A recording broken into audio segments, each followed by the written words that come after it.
Welcome back, and today I wanted to show you another fall themed project. Now this is a fall leaf wreath that I actually created at home. The form and everything is created out of scraps. I think it turned out really pretty. It is attached currently to one more project that I'm going to show you, which is separate, so I will not detach it. I was creating and I got into the mojo of creating and completely forgot not to attach it to show it to you guys, so my bad. However, this is where it hangs from. So this is the part of the wreath that it hangs off of, which is twine. Now for this project you will be needing some scraps of wire, and I'll tell you guys where I got these from. I will not be doing a full tutorial because it's pretty self-explanatory. I will kind of go through the process of how I did it, but I'm not going to do a full tutorial. So, like I said, you will be needing wire, some 20, I'm going to say this is actually 28 gauge wire. It feels like it, but it could be 30 also because it's pretty pliable, but you'll need any kind of wire that's sitting around in your house. You might need scissors. You will definitely be needing pliers. Also, you will be needing I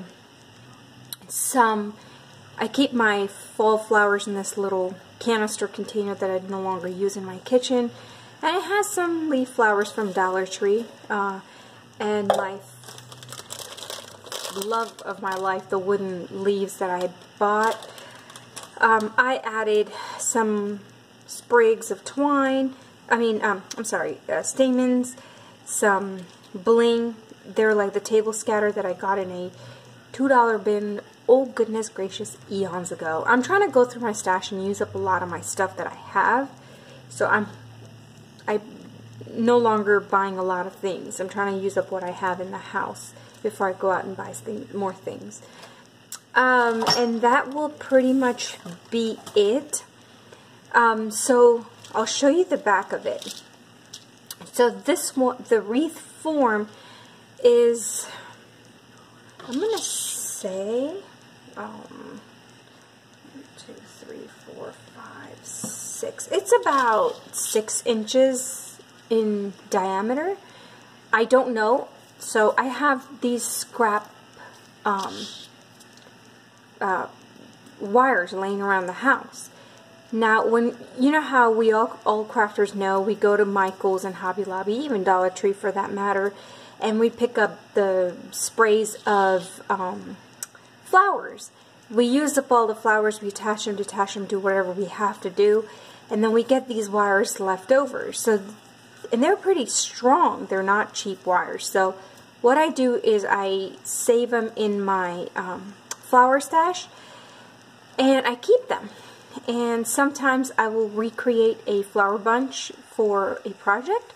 So for that matter, for those kind of things, I use the skinny ones that the flowers sit on. You know how you pull them out and this is what is left over from them? So I'll use these ones. For this purpose, I used kind of a more sturdy that will hold a shape form. What I do is I will create a little hook and loop. I don't know if you guys can see. Yeah. So let's do this. I'll do it this way. I will kind of create, and it takes a little bit of manpower because it is pretty strong, like so. And then I'll take all the paper off of here because there is a ton of paper in here. So I will remove all of the paper, and then I will create another loop for, as you could tell, see it has a lot of paper, there's the wire right there.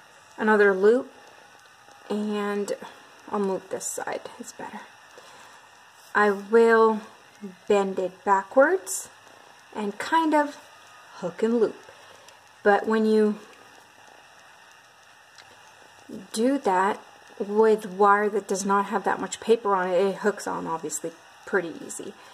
And that's kind of like your form. If you want to make it more of a circular shape like I have, I first conformed it around a pot that I have.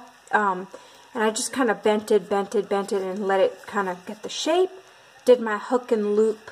Can you guys see what I'm doing? Yeah. So it's kind of like a hook and loop, like what it says. And then tighten these little notches down really well. And what I do, I will twist it and I will put some E6000 on here, let it cure overnight, so that way this form is not going anywhere.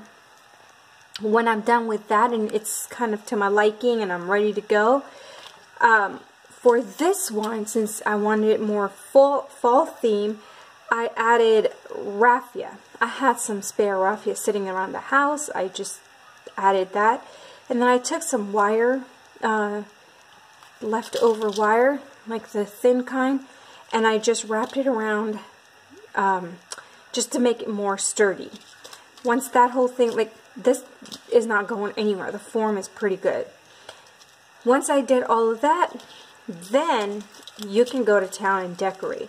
And what I did for this is I took, these are kind of like the harder leaves.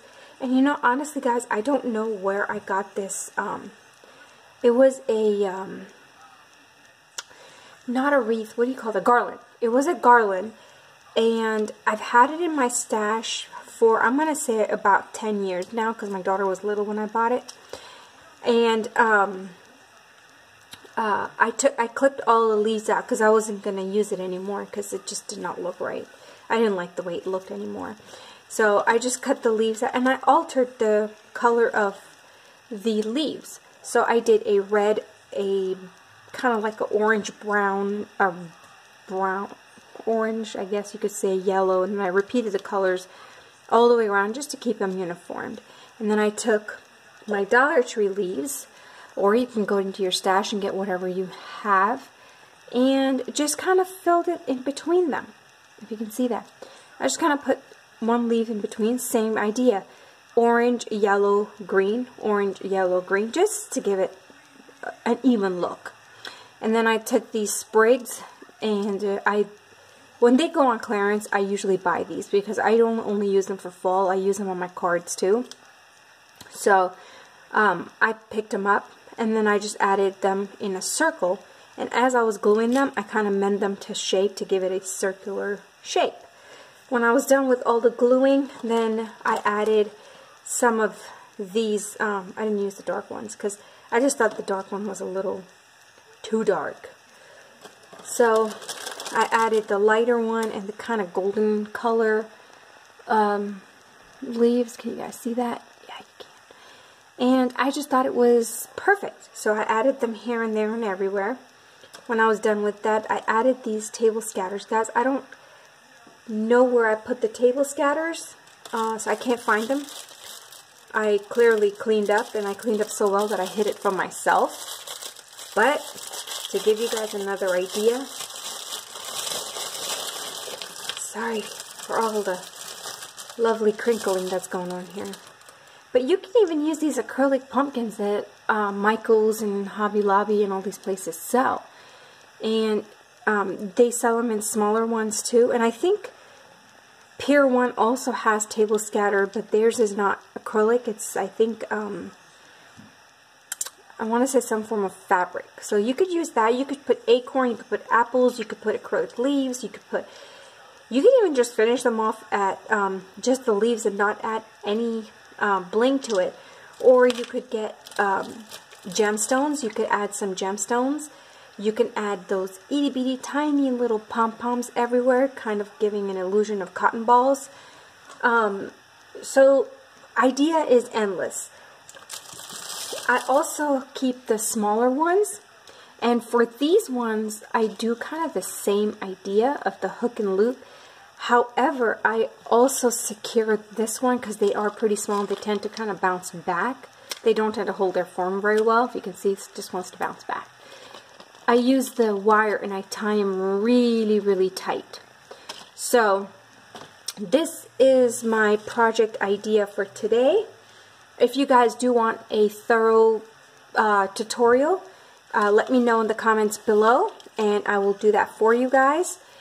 However, if you have not done so, please do subscribe, leave a comment, like this video, and I really appreciate all your support.